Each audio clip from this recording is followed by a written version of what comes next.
अल्लाह हाफिज। Okay भाईजान, अल्लाह हाफिज। अल्लाह हाफिज। तालिब भाई कहाँ हैं? तालिब भाई इधर ही हैं, नमाज पढ़ने गए। लेकिन आपने भाई एक बात बताइए, नफरत तो नहीं कर रहे? तालिब भाई नहीं है। आज तक आपने बताया नहीं था कि आपको पानी की बोतल खाली निकाल के पेट्रोल बम बनाना आता है। ये फार्मूला मैंने सीखा है। वो भी प्लास्टिक में, प्लास्टिक में भाईजान, प्लास्टिक की बोतल में। डंडा भी मिल गया, डंडा बरामद कर लिया। हाँ वो कह रहे हैं कि मेरे को डंडा मेरे से उन्होंने बरामद किया। हो सकता है मैं सो रहा नहीं, हूँ वो कह रहे हैं आपकी निशानदेही पर, आपकी निशानदेही पर किया। सर आपने हो सकता है मैं सो रहा हूँ और उन्होंने को डंडा बरामद किया। सर कहाँ छुपाया हुआ था ये चाटते डंडा? में तो मैंने नहीं देखा कोई डंडा बरामद करवाया हो मैंने उनको। सर आपने कहीं छुपाया होगा। ये भी मुझे तो निकाला ही नहीं यार इन्होंने कहीं से। वो सच को डंडा समझ रहे हैं। पेट्रोल पंप से निकालने घंटे घंटे देखें अब क्या होता है, देखें क्या होता है। बहरहाल अभी तो जुडिशल है। इंशाल्लाह इंशाल्लाह खैर स्टे सेफ भाई, stay safe, stay safe, stay strong. भाई क्या कहेंगे? बस आपके सामने है। और जो तमाशा, और यार देखें, मैं अभी बात कर रहा था, यहाँ एक रिपोर्टर थी उनके साथ मैं बात कर रहा था कि मतलब आपने कोई केस बनाने को ढंग का केस तो बनाएं, पता तो चले कि आपने कोई केस बनाया है। अब आप देखें ना, केस ये बनाया है कि इमरान रियाज साहब जो है वो पानी की खाली बोतलें जो हैं, उन पानी की खाली बोतलों में वो जो है वो पेट्रोल पंप बना रहे थे। ठीक है, तो आप पे भी जो केस बनेगा तो ये इसी तरह का ही बनेगा। फिर ये है कि जी पेट्रोल पंप वो, और फिर बंटे, और पता यार क्या, खुदा की कसम इनका ना स्क्रिप्ट चेंज नहीं होता। भाई स्क्रिप्ट थोड़ा सा तो चेंज। वो आपने अपना वाला जो शेल है वो तो नहीं दे दिया था?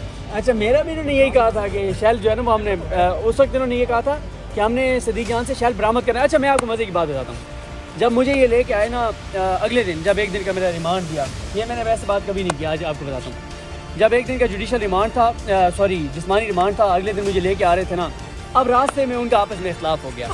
ठीक है, एक कहे कि यार मेरी बात सुनो, हम जाके कह देते हैं कि कुछ बरामद नहीं हुआ। मुझे ना वो ले गए थे क्योंकि मियां अली शफाक साहब ने उनको रास्ता दिखा दिया था कि ये बताएंगे, ये उसको अभी तक ले के नहीं गए वहाँ पे। इन्होंने वो मौका मुलायजा और फलाने टेक्निकल चीज़ें होती, मुझे ले गए वहाँ पे। अब वहाँ पे ना वो लड़ पड़े आपस में। एक कहे कि यार इसने शल बरामद कर लेते हैं, दूसरा कहे नहीं नहीं छो यार की असी कह देते नहीं बरामद होया।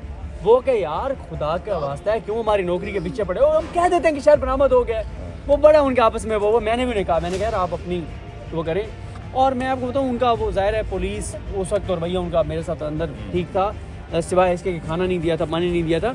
लेकिन वो यही बात है कि अब ये देखें ना कि कितना भोंडा मजाक के जी वो डंडा जो है ना वो इमरान रियाज की निशानदेही पे बरामद किया। और अच्छा, कल मैं आपको बताऊँ इस्लामाबाद हाई कोर्ट में क्या हुआ। जज अबुल हसनात साहब जो हैं, जिन्होंने इमरान खान साहब को साइफर में सलाह सुनाई, और कैसे सुनाई है, वो जल्दी जल्दी चीज़ें करके, जैसे चोर नहीं होता, डाकू नहीं होता, जैसे वो कोई जिसने डकैती मारी हुई और वो भाग रहा हो, कहते हैं इमरान खान को और शाह महमूद कुरैशी को दोनों मेरी तरफ देखें, दोनों आपको 10 साल सजा, आपको भी 10 साल, और फिर भाग गए।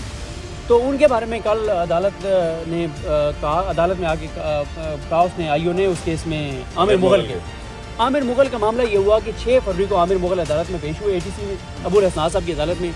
4 उनके केसेस थे, 3 डिस्पोज ऑफ हो गए क्योंकि पुलिस ने कहा कि हमें इनकी गिरफ्तारी नहीं चाहिए। एक में तारीख पड़ गई, वो जैसे ही निकले ना आमिर मुगल साहब, तो पीछे जो है वो वापस बुला लिया? नहीं, उनको वापस नहीं बुलाया। कुछ अल्लाह वाले वहाँ पे पहुँच गए, जो अल्लाह वाले जो बताते हैं कि चीज़ें ऐसे चलनी चाहिए, ऐसे चलनी चाहिए, ये कर लेंगे तो बेहतर होगा, ये कर लेंगे। दरवेश पहुँच गए। दरवेश उन्होंने कहा कि आपने क्या कर दिया, हार तो इलेक्शन वो लड़ रहे हैं, आपने 6 को उसको रिलीफ दे रहे हैं। फ़ौरन फ़ोन किया कि वापस आएंगे। वो भी, उन्हें भी पता चल गया था कि कुछ अल्लाह वाले यहाँ पे देखे गए, तो उन्होंने क्या किया कि वो नहीं आए वापस। जज साहब ने पीछे से डेट देके और बाद में क्या किया कि उनकी दरख्वास्त जमानत खारिज कर दी। अब हुआ ये कि मामला आ गया इस्लामाबाद हाई कोर्ट के आज़ाद जजेस के पास, जस्टिस मियां गुलशन औरंगज़ेब साहब और जस्टिस अहबाब मोहम्मद ताहिर साहब। उन्होंने आईओ को बुलाया, आईओ मान गया कि आमिर मुगल उस दिन आया था। ना सिर्फ ये कि आमिर मुगल उस दिन आया था, बल्कि 3 केसों में तो डिस्पोज ऑफ किया है, वो आया तो डिस्पोज ऑफ किया ना, वरना तो उनमें भी खारिज होती। लेकिन इंटरेस्टिंग बात है कि उन्होंने आईओ से पूछा कि आपको इसकी गिरफ्तारी क्यों चाहिए। कहते हैं जी हमने इन्हें इसे बरामदगी करनी है। क्या बरामद कर रहे हैं? कहते हैं वो बम डिस्पोजल स्क्वाड की जो गाड़ी है वो जलाई गई है, उसमें लैपटॉप थे वो जलाए गए।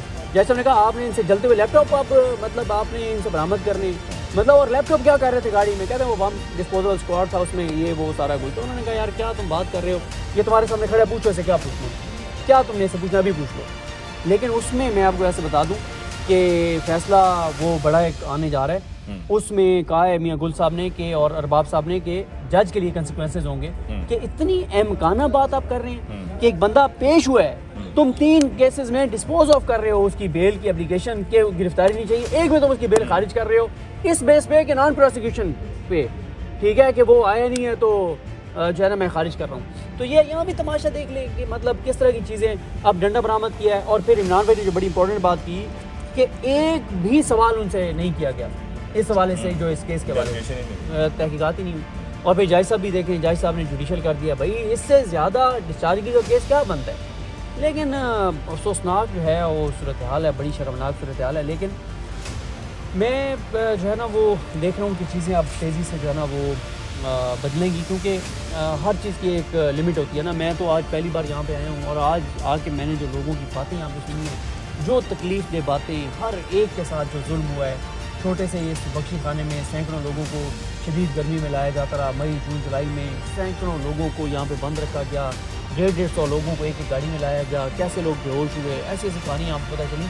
लेकिन मैं आपको बताऊँ इन सब के लिए, इस पूरे निज़ाम के लिए सबसे ख़तरनाक बात क्या है, वो ये है कि मुझे जितने बंदे मिले हैं जो 9 मई में गिरफ्तार थे, एक बंदे ने भी, अभी ये हम अरशद भाई और हम सारे बात कर रहे थे, एक बंदे ने भी ये बात नहीं की कि यार बड़ा जो है ना वो गलत हुआ है। वो वकास में भी ये बात कर रहे थे, एक भी बंदा कहता है नहीं कहता कि यार मैं गलत फंस गया हूँ, यार ये मेरे साथ बड़ी ये हुआ, बल्कि वो उनके जो जज्बे सब मुतमईन है। और अब आप देखें ना कि ये जो लोग इस जुल्म से, जबर से, इस सारी चक्की से गुजरे हैं, वो आप देखें कि उनकी क्या मतलब उनका एक लोगों के अंदर इज़्ज़त एहतराम देखें, उनका एक सारी चीज़ें और सारे मामला।